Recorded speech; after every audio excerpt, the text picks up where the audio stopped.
Olá, meu nome é Alessandra Sartori Nogueira. O estudo que eu estou desenvolvendo se chama Elaboração de Curso de Inglês Online para Professores e a minha orientadora é a professora doutora Elizabeth Gomes Pereira. Nessa apresentação eu vou introduzir, dar um contexto da pesquisa, os objetivos, a revisão bibliográfica que inclui história e definição da modalidade EAD, história dos métodos e abordagens de ensino de línguas, a metodologia dessa pesquisa e, por fim, as referências. O problema que me levou a pensar esse estudo é que não é raro a gente encontrar professores de inglês como língua estrangeira, que é que eu uso a abreviação ILE, com dificuldades em relação ao próprio objeto de ensino. A causa pode ser formação insuficiente ou falta de oportunidade para praticar a língua-alvo. E como consequência, esses professores ou não arrumam emprego, ou quando arrumam eu imagino que a qualidade das aulas possa ser baixa. E a solução seria pensar nas novas tecnologias, que elas podem ser de grande valia no oferecimento de oportunidades para esses professores. Tendo esse contexto em mente, o objetivo é desenhar um curso de inglês à distância voltado para os professores de inglês língua estrangeira que necessitam praticar com mais frequência o idioma que ensinam.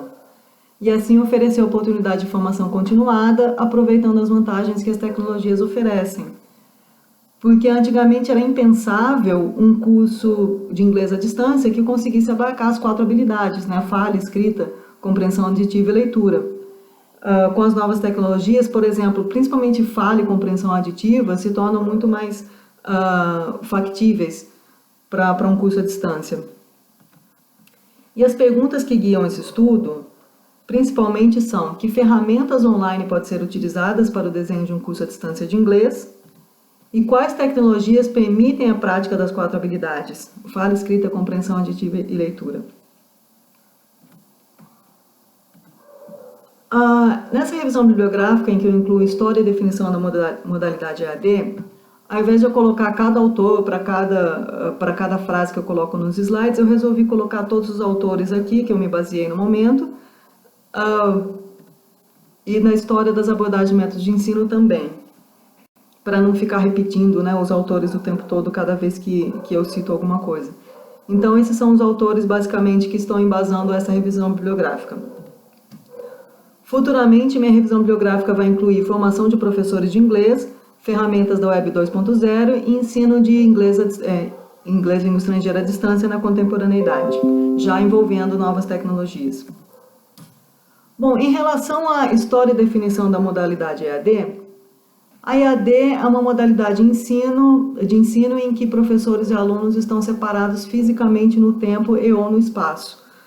Pode estar separados no espaço, mas no tempo nem sempre, porque pode haver ferramentas sincrônicas em que os alunos e professores estejam conectados ao mesmo tempo, como uma webconferência, por exemplo.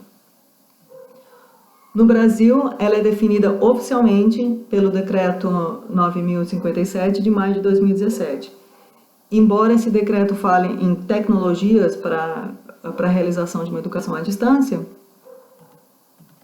a história nos mostra que os primeiros registros, na verdade, são de material impresso e correspondência, e correios, né? Os primeiros registros são de 1728, quando a Gazeta de Boston anuncia um curso por correspondência. Similarmente, no Brasil, os primeiros dados conhecidos em relação a EAD são do início do século XX, 1904, quando o Jornal do Brasil oferece curso profissionalizante com envio de material pelo correio.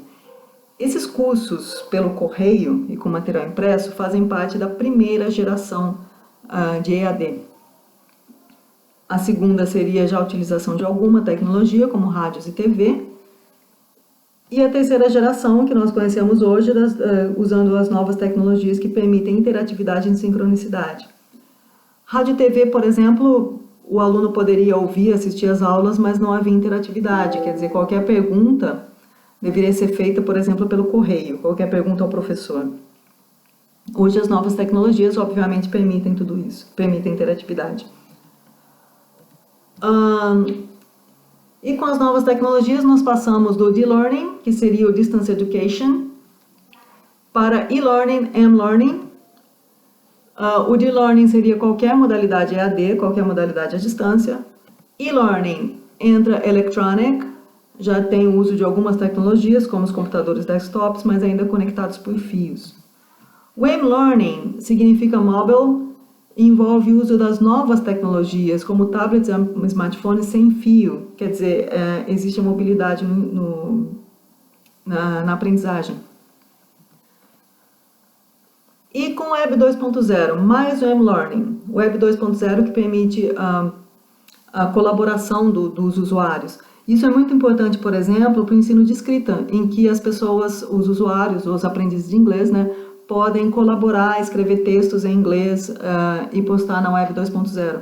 A Web 1.0 não permitia essa colaboração, né, era mais o consumo das informações já existentes.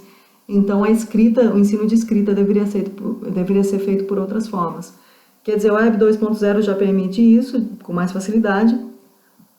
Somado ao M-Learning, nós temos a facilidade na elaboração de um curso de línguas à distância que abarca as 4 habilidades linguísticas. E sobre as abordagens e métodos de ensino de línguas, é importante porque eu vou confrontar o método de abordagem com as tecnologias disponíveis. Eu vou passar rapidamente só pela história, sem falar sobre vantagens e desvantagens, porque na literatura se encontra uma discussão muito mais aprofundada sobre isso, mas eu só vou passar pela história rapidamente. Os primeiros registros de método de ensino seriam o método gramática-tradução, datado do século XVI até hoje. Começou com o ensino de latim através da tradução de textos. E quando as línguas modernas passaram a ser utilizadas nas escolas, ensinadas, né, como italiano, francês e alemão, ainda era utilizado esse método por falta de conhecimento de outros. Mais ou menos em 1880, o método direto foi desenvolvido, em rejeição ao método gramática-tradução, e o método direto significa ensinar a língua-alvo somente através da língua-alvo, diretamente através da língua-alvo, e assim a língua materna é totalmente rejeitada. O método de leitura foi até uma resposta ao método direto por falta de professores proficientes para ensinarem diretamente na língua-alvo. E o método de leitura, então, é a prática de leitura em língua estrangeira e a aula é conduzida somente na língua materna, com algum uso da língua estrangeira também. A abordagem audiolingual, ela foi encomendada pelo governo americano para o ensino de língua estrangeira ao Exército, então é chamado também método do Exército. Foi desenvolvida por linguistas e ela é baseada na ciência da época, que é o comportamentalismo de B.F. Skinner. Prioriza muitas repetições, que são os drills. Os erros devem ser evitados, pois são formadores de maus hábitos. Porém, ela não fazia as repetições, mas não passava para a conversa. E por isso, na década de 70, veio a abordagem comunicativa, que prioriza a comunicação em detrimento da correção gramatical. Quer dizer, os erros podem acontecer se a comunicação for clara. Então, ainda tem os drills, né, as repetições, mas dos drills se passa para a comunicação efetivamente.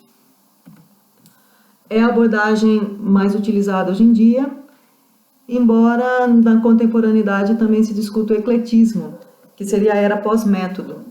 Se discute a necessidade de se escolher o melhor método de acordo com as necessidades dos alunos. Então, seria como uma mistura de métodos de acordo com as necessidades, mas não uma mistura de métodos sem critério. Deve haver um critério, por isso é tão importante a formação do professor, a teoria por trás da prática do que ele está fazendo, porque ele está misturando, digamos, um método com outro.